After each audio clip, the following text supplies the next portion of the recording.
Today's evening devotional. The secret of progress. Trust in Him at all times, ye people, pour out your heart before Him, God is a refuge for us. Psalm chapter 62 verse 8. We must be much in prayer if we would make progress in the divine life. When the message of truth was first proclaimed, how much we prayed. How often was the voice of intercession heard in the chamber, in the barn, in the orchard, or the grove? Frequently we spent hours in earnest prayer, 2 or 3 together claiming the promise. Often the sound of weeping was heard and then the voice of thanksgiving and the song of praise. Now the day of God is nearer than when we first believed, and we should be more earnest, more zealous, and fervent than in those early days. Our perils are greater now than then. It was in hours of solitary prayer that Jesus in His earth life received wisdom and power. Let the youth follow His example in finding at dawn and twilight a quiet season for communion with their Father in heaven. And throughout the day let them lift up their hearts to God.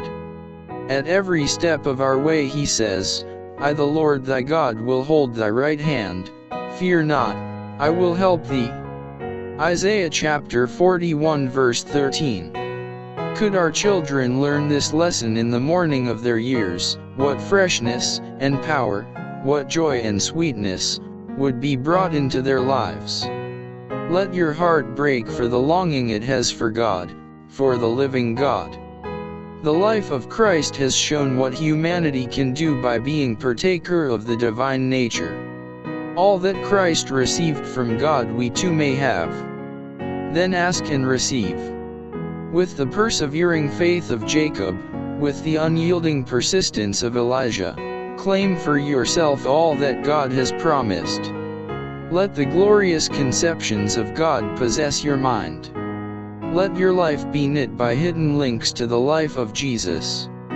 He who commanded the light to shine out of darkness is willing to shine in your heart, to give the light of the knowledge of the glory of God in the face of Jesus Christ. The Holy Spirit will take the things of God and show them unto you. Christ will lead you to the threshold of the infinite.